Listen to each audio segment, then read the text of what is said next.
তা তুমি এই জন্যই বাবার পছন্দ করা ছেলেকে বিয়ে করতে রাজি হওনি? কি তুই কার কথা বলছিস? তোর মহাপুরুষটা কে? দেখ সাথী, আমার কোনো বিষয় না তোকে মাথা ঘামাতে হবে না, ঠিক আছে?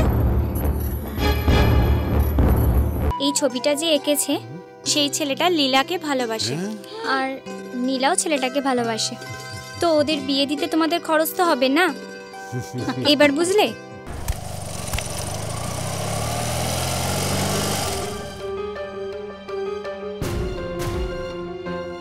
শুভ না? পিছন থেকে দেখলাম তো ঠিক বুঝতে পারলাম না পেছনের মেয়েটাকে, কিন্তু চেহারাটা ঠিক নীলার মতো মনে হলো। লীলা? সাথীর দিদি? অনেকটা তো সেরকমই লাগলো। কিন্তু শুভর সাথে লীলার আলাপ হলো কি করে? দেখ, হয়তো সাথী আলাপ করিয়েছে। সাথী শুভকে নিয়ে যা করে তাতেও দিদির সাথে আলাপ করে। আচ্ছা, যদি শুভর সাথে লীলার আলাপ করায় তাহলে তো বাইকের পেছনে বসে ঘুরবে না। আমার মনে হয় অন্য কোনো মেয়েও হতে পারে। বাদতে যেই হোক, এটুকু বোঝা গেল শুভর সাথীকে কেন পাত্তা দেয় না। ও অন্য কারোর সাথে ইনভলভ আছে। সাথীকে কি কথাটা বলবি? না না, এখনই বলার দরকার নেই। চল তো, আমরা যেখানে যাচ্ছিলাম সেখানে যাই। চল। তুমি তো বাড়িতে আমার কথা বলে দিলেই পারতে। বিশেষ করে যখন প্রসঙ্গটা উঠেছিল তখনই তো বলতে পারতে। বাবার সামনে দাঁড়িয়ে বলবো? আচ্ছা চলো একটু বসি। বাবার সামনে দাঁড়িয়ে বলতে পারবে না, মাকে তো বলতে পারতে। না হলে সাথীকে বলে দাও, ওই ব্যাপারটা বাবা মাকে জানিয়ে দেবে। সাথীকে আমি কি বলবো? বলবে তুমি আমাকে ভালোবাসো আর আমরা বিয়ে করব। এ আমি বলতে পারবো না। ঠিক আছে, আমি সাথীর সাথে দেখা করে কথাটা বলবো। আচ্ছা দেখো, বাবা মা যে ছেলেটার সাথে আমার বিয়ে ঠিক করেছে তার সাথে যদি সাথীর বিয়ের ব্যবস্থা করা যায় তাহলে তো কোনো সমস্যাই থাকছে না। খাবে? না। খাবে না? না।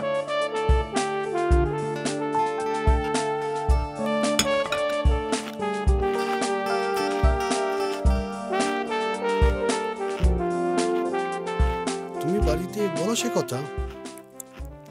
বলেছি, বাবা মা আমাকে নিয়ে চিন্তিত। আগে আমার কোনো একটা ব্যবস্থা করবে, তারপর সাথীর বিয়ে নিয়ে ভাববে।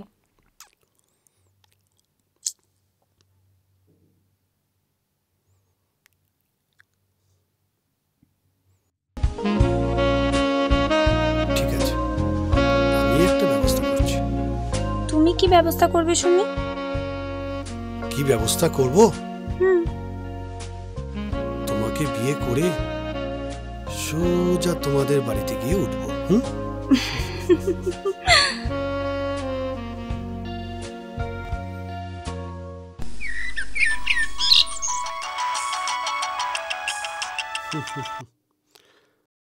হ্যাঁ বলো।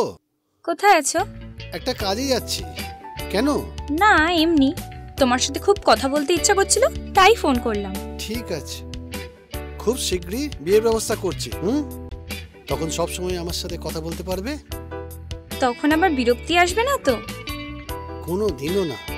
I love you. I love you too. Bye. আর হ্যাঁ, সাবধানে থেকো।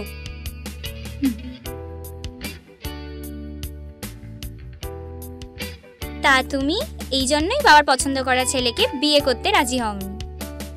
কি তুই কার কথা বলছিস? তোর মহাপুরুষটা কে? ওই যে I love you too, bye, সাবধানে থেকো। দেখি ফোনটা, দেখি দে না, দেখি।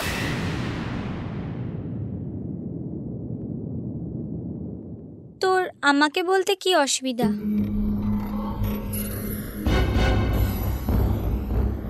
দেখ সাথী, আমার কোনো বিষয় না তোকে মাথা ঘামাতে হবে না, ঠিক আছে?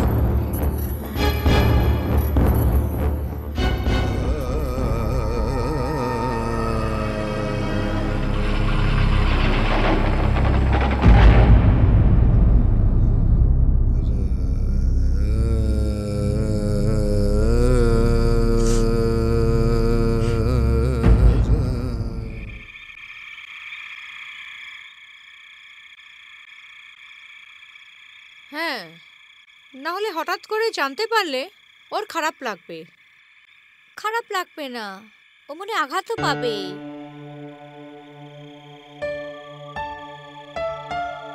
বুঝলাম, তবে আমার মনে হয় সাথীকে ব্যাপারটা জানানো দরকার। কি বলিস? হ্যাঁ, দেখি যদি বাড়িতে থাকে তবে এক্ষুনি থেকে ব্যাপারটা বলে দিই। এই তোরা কি এখন সাথী আসা অব্দি অপেক্ষা করবি নাকি?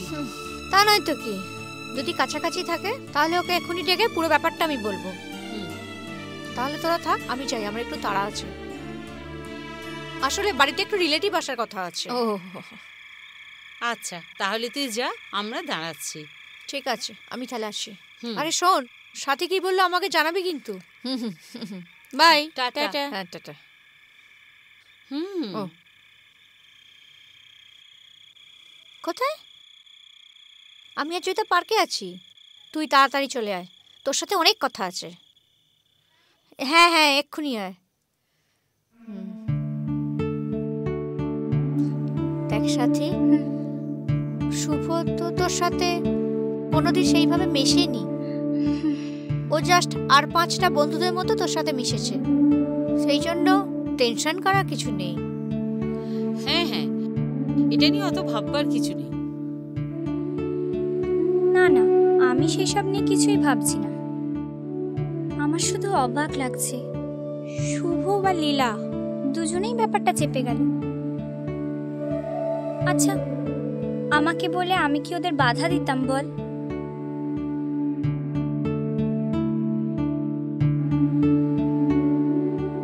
ছাড়, বাদ দে, যা হয়েছে ভালোই হয়েছে। তুই এখন বাড়িতে বলে ওদের দুজনে বিয়েটা দিয়ে দে। সেটা তো করবই। লীলার বিয়েটা হলে বাবা মা নিশ্চিন্ত হয়।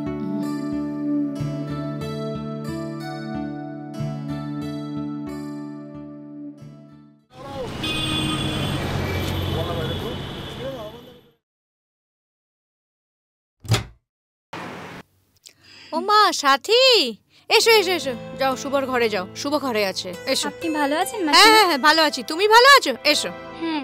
আরে সাথী, হুম? ভালোই হয়েছে তুমি এসেছো। আমি আজই তোমায় ফোন করবো ভেবেছিলাম। কেন, কোনো দরকার? দরকার কি বলছো? তোমার সাথে আমার একটা বিশেষ জরুরি আলোচনা আছে। কি বিষয়ে আলোচনা? বলবো, সব বলবো, কিন্তু তোমাকে আজ কেমন যেন দেখাচ্ছে। কোনো টেনশনে আছো? না না, টেনশন কিসের? আসলে আজ আমি জানতে পারলাম আমার এক বান্ধবীর বয়ফ্রেন্ড একটা অ্যাক্সিডেন্টে মারা গেছে, তাই একটু মনটা খারাপ। It's really very sad news. যাই হোক শুভ, আমি তোমার কাছে যে কারণে এসেছি, বলো। এটা নীলার ছবি, আমি আজকে নিয়ে যাব। বাড়িতে বাবা মাকে বলেছি, ওনারা দেখতে চেয়েছেন। হ্যাঁ ঠিক আছে, কিন্তু আমি বাবা মাকে দেখিয়ে আবার তোমাকে ফেরত দিয়ে যাব, কিন্তু ছবিটা আমি এখনই নিয়ে যাব। কি নিয়ে যাবি সাথী? ও মাসিমা, হ্যাঁ ধরো। এই যে ছবিটা দেখছেন, হ্যাঁ। এটা আমার দিদি লীলার ছবি। শুভকে একটা ছোট ছবি দিয়েছিলাম বড় করে আঁকার জন্য, সেটাই নিয়ে যাব।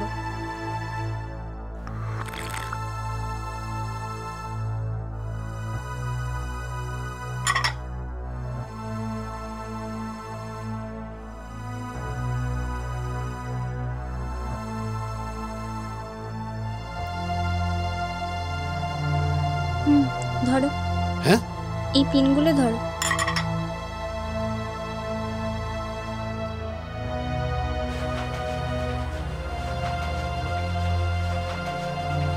একটা কাগজ দাও না। হ্যাঁ দিচ্ছি।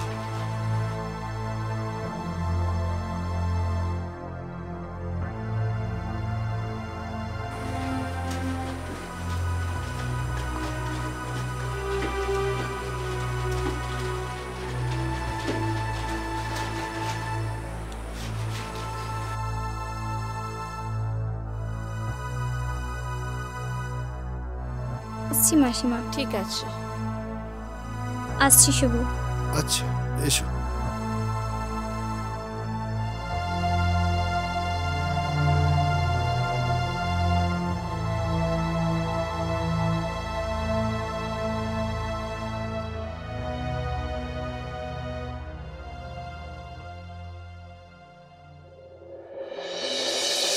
বাহ, কি সুন্দর ছবিটা এঁকেছে, তাই না গো? অপূর্ব, অপূর্ব ছবিটা। হ্যাঁ রে, খরচ পড়লো কত? ছবিটা আঁকতে কোনো খরচ পড়েনি, তবে এবার তোমাদের অনেক খরচ পড়বে। হ্যাঁ গো, ও কি বলছে বুঝতে পারছি না তো গো। তুই কি বলছিস পরিষ্কার করে বল তো। শোনো, ব্যাপারটা হলো এই ছবিটা যে এঁকেছে সেই ছেলেটা লীলাকে ভালোবাসে, আর নীলাও ছেলেটাকে ভালোবাসে। তো ওদের বিয়ে দিতে তোমাদের খরচ তো হবে না, এবার বুঝলে? হ্যাঁ রে, এসব কবে হলো?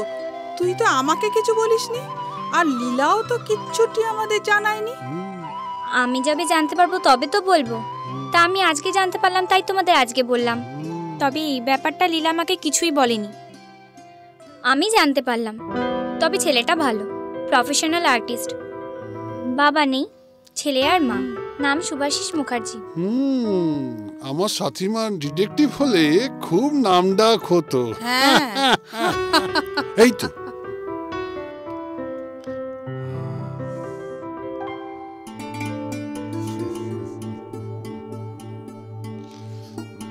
কিরে, তুই কি ভেবেছিস তুই আমাকে কিছু না বললে আমি জানতেই পারবো না?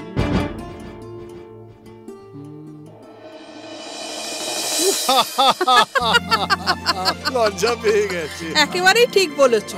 আসলে হঠাৎ ব্যাপারটা জানাজানি হয়ে গেছে তো। এই শোন, তুই লীলার কাছে যা, গিয়ে বল ছেলেটাকে একদিন আমাদের বাড়িতে আসতে, আমরা সব আলাপ করব, কি বলো? নিশ্চয়। ঠিক আছে, আমি দেখছি। হ্যাঁ, যা যা। সত্যি ছবিটা দারুণ এঁকেছে। ছবিটা যে এত ভালো আঁকে, সেই ছেলে নিশ্চয়ই ভালো হবে। কিরে, তোর আমাকে বলতে কি অসুবিধা ছিল? আমি কি তোকে বাধা দিতাম? এরকম আরো অনেক সিনেমা দেখতে হলে ডাউনলোড করুন ক্লিক অ্যাপ।